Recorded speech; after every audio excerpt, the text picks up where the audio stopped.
Shai. Finds Shai, steps back on the three. The Chet Holmgren. But here goes OKC strength right there as well. Holmgren with a three. Alex Caruso. Welcome to Oklahoma City. I know you're not exactly new to the organization, but what has it been like coming back to the city and walking into this building? Yeah, it's been nice. The new Oklahoma City Thunder look scary as they look to build on the success they saw in the 2024 season. The Thunder surprised everyone by clinching the #1 seed and made it to the Western Conference semifinals. Although they lost to Dallas, they showed a lot of fight and could have won the series had the team been more experienced. Shai showed that he was no regular season merchant as he elevated his game in the playoffs, and Lu Dort showed just how much of a defensive beast he is. And the King with the basketball. Dort trying to guard him. LeBron holding him with 7 to shoot. The playoffs did showcase some of the weaknesses in the squad, but those issues have been resolved. The team has the potential to clinch the #1 seed again, but this time make it all the way to the final. The team is already good enough to compete, and they know it, as they made strategic moves for some win-now players. The first was the acquisition of Alex Caruso. Caruso is a player who is a winner. He's one of the most elite role players you can get in the league. Unbelievable defender, high basketball IQ, can shoot the ball well. Considering he's basically a replacement for Josh Giddey, a guy who literally had to be benched because of his lack of shooting, it's a huge upgrade. His tenacity and defensive strength will partner well with Lu Dort, making the Thunder a nightmare to play against. Imagine going into the playoffs and both of those guys are hunting you down every play. Caruso does all the little things well, and has championship experience. He was super important to the Lakers winning the 2020 championship, and getting rid of him was one of the biggest mistakes done by the Lakers front office. He is difficult to replace. The mentality he has is tough to find in players. He is a great addition to the team and will be huge for them come playoffs time. If they had him in 2024 to throw at Luka, maybe they could have slowed down his scoring a bit. He can also handle the ball to take some responsibility away from Shai so that he can rest both in games and throughout the season. The biggest issue with the Thunder in the previous season was rebounding. Not only does Caruso help with that as he's one of the best rebounding guards, but the Thunder picked up Isaiah Hartenstein. 31. Here's Patrick Williams and Hartenstein. The 7-footer will provide defensive prowess that wasn't there before. He is strong and a great rim protector, able to guard the top centers in the league in a way that Chet couldn't. Anyone that watched him on the Knicks would see how valuable he is, a big man who is smart but also an asset on both ends of the floor.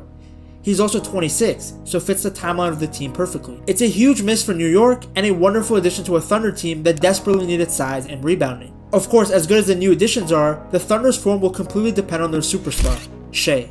Shai is one of the very best players in the NBA. The Canadian has transformed from being a throw-in piece in the Kawhi Paul George trade to an MVP runner-up. In the beginning of the 2024 season, Shai had his 5th straight game with 25 points on 55% shooting, which is the longest streak in Thunder's franchise history.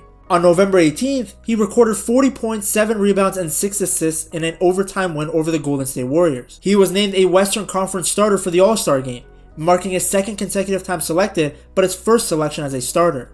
He ended the season with 48 30-point games, surpassing Kevin Durant's previous record of 4, finished 2nd in the MVP race, and selected to All-NBA First Team. Thanks to Shai, the Thunder won 57 games and went into the playoffs as the #1 seed in the Western Conference. He stayed shining in the playoffs, averaging 30.2 points, 7.2 rebounds, and 6.4 assists. He put up 24 and 10 in Game 4 against the Pelicans, sweeping them, then lost to the Mavs in the next round. Shai did put up 36 and 8 with 2 blocks and 0 turnovers, but it wasn't enough. The 2023 and 2024 season, though, was a great indication that Shai isn't just a star, but a true superstar.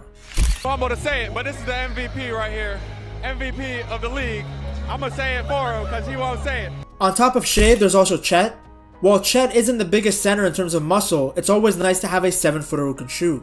With a lot of focus on Wemby, I think people have forgotten how good Chet is. He's just using that God-given talent to just get to the bucket. And how about a God-given talent for a lot of guys that are smaller than Chet Holmgren? Holmgren follows up. He has, and all the skill that made him the top overall pick. Holmgren from the outside, and they'll exchange. Yes, he struggled a bit in his first playoffs, but he's a young player. He was in his first actual season and still showed flashes of what fans can expect. A 7-footer that can create his own shot, someone who can still shot block on the defensive end. He was the first rookie in Thunder's franchise history to score at least 25 points and grab 5 rebounds in the playoffs. He also joined Michael Jordan as the only rookie in NBA history to put up at least 35 points, 10 rebounds, 5 assists, 2 steals, 1 block, and 2 3-pointers made in an NBA regular season game. With Hartenstein on the team, Chet can move to the power forward spot, which should showcase his strengths even more. On top of Shai and Chet, there are some other great players on this team. Dort is one of the best defensive players in the league. There is a reason they call being defended by him as being in the torture chamber. Jalen Williams was great in the regular season. He scored 36 points in a win over the Knicks, then put up 19 points along with a game-winning shot against Portland. He wasn't nearly as good in the playoffs, but you gotta remember he was only in his sophomore season. He is a young player with a ton of upside, so I'm sure experience will have made him a better player.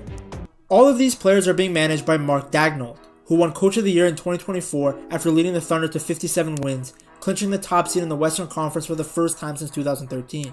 They swept the Pelicans in that first round, becoming the youngest team ever to win a playoff series at an average age of 25 years old. Against Dallas, they were actually up 17 points in Game 6 before narrowly losing. Coming back from 17 points down to win the series 4 games to 2. The OKC Thunder were, in my opinion, the surprise team. So it's clear they are talented. It's just a young team that needs more experience under their belt. Overall, the Thunder's strategic signings coupled with the development of their young core makes them a team to watch this upcoming season. They've managed to create a balanced team with both star potential and depth, setting the stage for what could be a breakthrough year. If you enjoyed this video, I'm sure you'll like this one as well. Check it out right here.